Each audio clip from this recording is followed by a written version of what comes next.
English textbook, Honeycomb. You know what is honeycomb?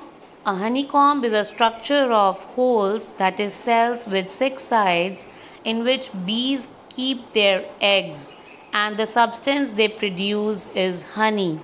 So, there are chapters in this book where you will read the chapters, and they are like cells. They will produce the best part of learning after you read them.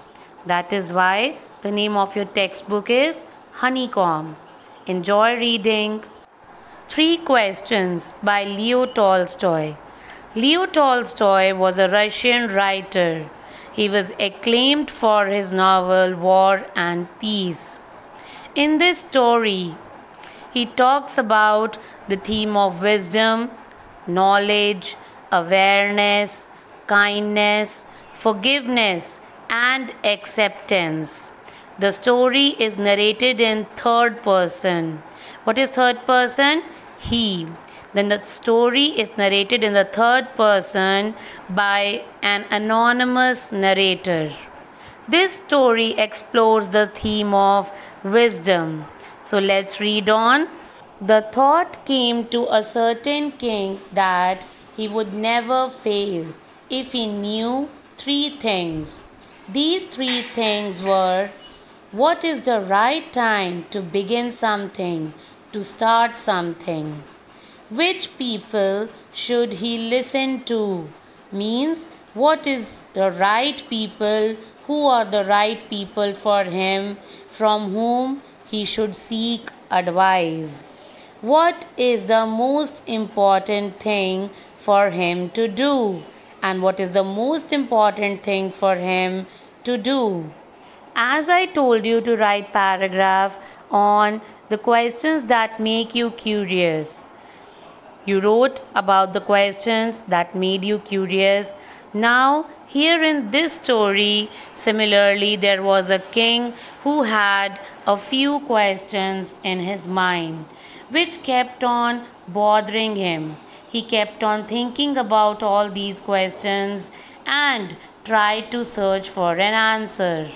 The king therefore sent messengers throughout the kingdom, promising a large sum of money to anyone who would answer these three questions. He promised that the one who would answer his questions will get a large amount of money. So, lot of wise men came to the king, but they all answered his questions differently, and the king was not satisfied. In reply to the first question, some said the king must prepare a timetable. He should practice time management and then follow it strictly. Only in this way, they said, could he do everything at its proper time. But sometimes there can be emergency as well. You have to act according to the situation, right? While others said that it was everything that while others said that it was impossible to decide in advance the right time for doing something. As I told you that there can be some emergency where you have to act according to the situation. The king should notice all that was going on, avoid foolish pleasures, and always do whatever seemed necessary at that time. Yet others said that the king needed a council of wise men who would help him act at proper time. Means, people said that he should assign a cabinet of ministers who would help him to find the solution, who would guide the king. But can it be possible? All the time ministers cannot be with him. So if he wanted to seek an answer to question, how should he find out? So it is difficult, yeah?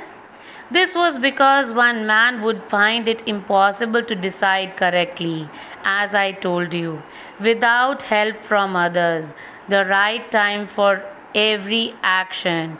Every time Your people cannot be with you, na? Like your parents, your elders cannot be with you every time. So they keep on guiding you that you should learn what is right, what is wrong, and act accordingly. Yes? Okay. But then others said, that there were some things which could be urgent. These things could not wait for the decision of the council. In order to decide the right time for doing something, it is necessary to look into the future. True. And only magicians could do that. The king therefore would have to go to magicians. Now you think magicians are the right people? The one who could do magic? You think so? In their answers to second question, some said that the people most necessary to the king were his counselors. Others said the priest. A few others chose the doctors. And yet others said that his soldiers were the most necessary. Now for second question, that is which people he should listen to. You think these people such as counselors, priests, doctors, soldiers, are they the right people? Every time these people would not be with the king. So whom he should rely on?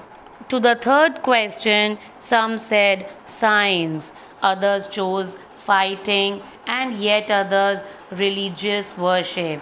But every time we cannot do all these things. We have other important works as well. All these answers were so vague, and the king was absolutely unsatisfied with all these answers. As the answers to his questions were so different, the king was not satisfied and gave no reward to anybody.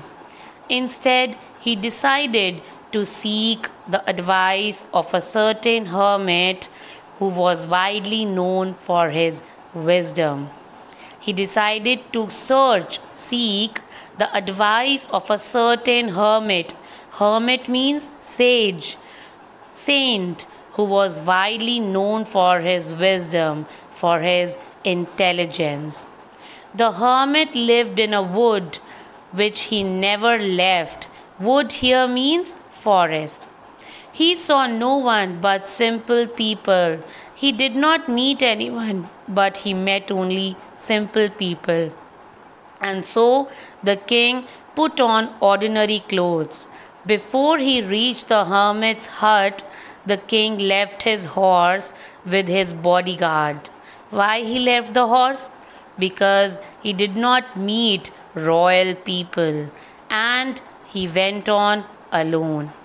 As the king came near the hermit's hut, he saw the hermit digging the ground in front of his hut. He greeted the king and continued digging.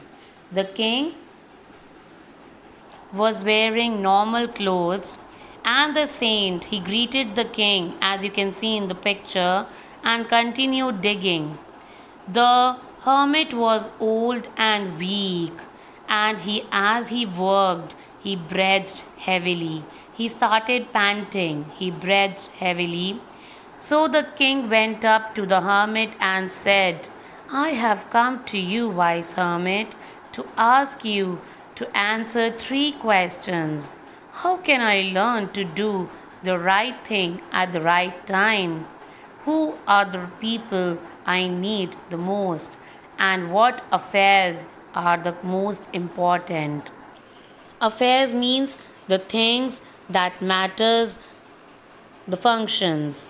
He repeated the questions to hermit to seek answers. The hermit listened to the king but did not speak. He went on digging.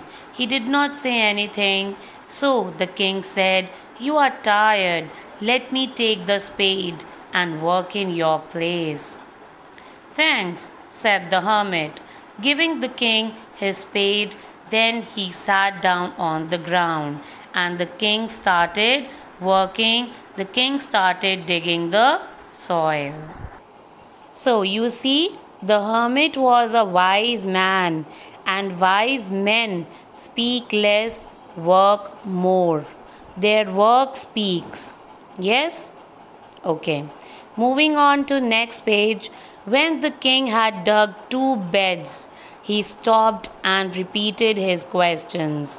The hermit gave no answer again, but stood up, stretching out his hand for the spade and said, "Now you rest and let me work." But the king did not give him the spade and continued to dig. But he did not get the answer yet. 1 hour passed and then the other. The sun went down. That means the sun set behind the trees. And at last the king stuck the spade into the ground and said, "I came to you, wise man, for an answer to my questions. If you can give me no answer, tell me so, and I will return home." "Here comes someone running, see," said the hermit. The king turned around and saw a bearded man running towards them. His hands were pressed against his stomach, from which blood was flowing. Blood was oozing from his tummy. When he reached the king, he fainted and fell to the ground. Oh, what would have happened to the man? Let's keep it suspense and moving on to comprehension check. Hope you have listened the lesson carefully, listen the story carefully. Now go through the comprehension check and write their answers. Send the answers to my personal window. Okay? Bye. Thank you for listening with patience. That's all for today.